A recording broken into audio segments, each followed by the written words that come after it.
നമസ്കാരം. റാഫ് മലയാളത്തിലേക്ക് അവർക്കും സ്വാഗതം. ഇന്നിപ്പോൾ വ്യാപകമായിട്ട് ഇന്ത്യൻ ഫുട്ബോളിൽ പ്രചരിച്ചുകൊണ്ടിരിക്കുന്ന ഒരു റൂമർ ഇവാൻ വുക്കുമനോവിച്ച് ഇന്ത്യൻ ടീമിൻ്റെ കോച്ചാവും എന്നതാണ്. വ്യാപകമായിട്ട് പ്രചരിക്കുന്നുണ്ട്. അതൊരു സോഴ്സിൽ നിന്ന് വന്നതാണ്.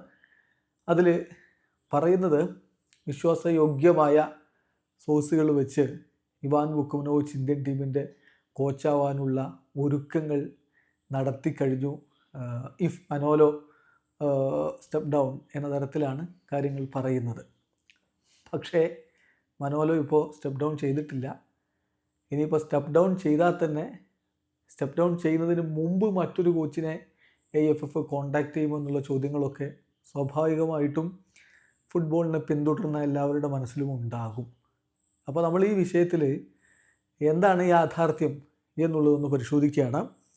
മാർക്കസ് മെർഹുലാവോയോട് ഇതേ ചോദ്യം ചോദിക്കുന്നുണ്ട്. നമുക്കെന്തായാലും ഇപ്പോൾ ഈ വിഷയത്തിൽ നമുക്ക് വിശ്വാസയോഗ്യം മാർക്കസ് മെർഹുലാവോയുടെ റിപ്പോർട്ടാണ്. അത് മുൻകാല അനുഭവങ്ങളൊക്കെ വെച്ച് നമുക്കറിയാമല്ലോ. നമുക്ക് ലഭിക്കുന്ന സോഴ്സുകളിൽ വിശ്വസിക്കാവുന്നത് ആരെയാണ്, തള്ളിക്കളയേണ്ടത് ആരെയാണ് എന്നൊക്കെ ഫുട്ബോൾ പ്രേമികൾക്ക് ഇപ്പോൾ നല്ല ധാരണയുണ്ട്. അപ്പോൾ അതുകൊണ്ട് ടൈംസ് ഓഫ് ഇന്ത്യയുടെ സ്പോർട്സ് എഡിറ്റർ കൂടിയായിട്ടുള്ള മാർക്കസ് മെർഹുലാവോയുടെ ചോദ്യം, are the rumours true about Ivan Vukomanovic being a candidate for the national team head coach position എന്ന് അദ്ദേഹത്തോട് ചോദിക്കുകയാണ്.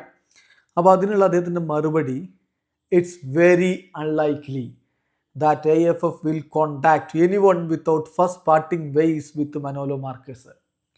മനോലോ മാർക്കസുമായിട്ട് വഴി പിരിയുന്നതിന് മുമ്പ് AFF മറ്റേതെങ്കിലും കോച്ചിനെ കോൺടാക്ട് ചെയ്യുക എന്നുള്ളത് വെരി അൺലൈക്ലി ആയിട്ടുള്ള കാര്യമാണ്, നടക്കാൻ സാധ്യതയില്ലാത്ത കാര്യമാണ്. മാത്രമല്ല ഇന്ത്യയുടെ അടുത്ത അസൈൻമെൻ്റ് എന്ന് പറയുന്നത് ഒക്ടോബറിൽ മാത്രമാണ്.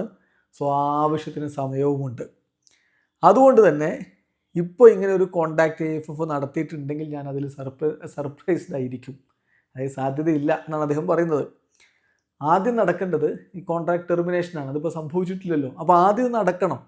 അത് നടന്നു കഴിഞ്ഞാൽ ആഫ്റ്റർ ടെർമിനേഷൻ അതിനുശേഷമുള്ള ഫസ്റ്റ് സ്റ്റെപ്പ് എന്ന് പറയുന്നത് ആപ്ലിക്കേഷൻസ് ഇൻവൈറ്റ് ചെയ്യലായിരിക്കും എന്ന് കൂടി മാർക്കസ് മെർഹുലാവോ പറയുന്നു. ചുരുക്കത്തിൽ ഈ പ്രചരിക്കുന്നതൊക്കെ വെറും റൂമറാണ് എന്ന് മനസ്സിലാക്കി. ഇതിനൊക്കെ ഇതിൻ്റേതായിട്ടുള്ളൊരു രീതിയുണ്ടല്ലോ. അപ്പോൾ അതുകൊണ്ട് നിലവിൽ അത്തരത്തിലുള്ള സാധ്യതകൾ ഇപ്പോഴില്ല. ഇനിയിപ്പോൾ ഭാവിയിൽ ഈ പറഞ്ഞ പോലെ ടെർമിനേഷനൊക്കെ കഴിഞ്ഞിട്ട് ഇൻവിറ്റേഷനൊക്കെ ആപ്ലിക്കേഷനൊക്കെ ഇൻവൈറ്റ് ചെയ്തിട്ട് ഒരു പക്ഷേ അദ്ദേഹം ഇന്ത്യൻ ടീമിൻ്റെ കോച്ചാവുമോ ഇല്ലയോ അത് പറയാൻ പറ്റില്ല. നിലവിൽ അതിന് വേണ്ടിയിട്ടുള്ള എല്ലാ ഒരുക്കങ്ങളും നടന്നു കഴിഞ്ഞു എന്ന് പറഞ്ഞാൽ അത് വിശ്വസിക്കാൻ ബുദ്ധിമുട്ടുണ്ട്. തൽക്കാലം നമ്മൾ മാർക്കസ് മെർഹുലാവോയാണ് ഈ വിഷയത്തിൽ വിശ്വസിക്കാൻ തയ്യാറാവുന്നത്. കാരണം നമ്മുടെ മുൻകാല അനുഭവങ്ങൾ അങ്ങനെയാണ്. വീഡിയോ അവസാനിക്കുന്നു. ഫുട്ബോൾ ലോകത്തെ കൂടുതൽ വിശേഷങ്ങളുമായി റഫ്ലക്സ് എത്താം.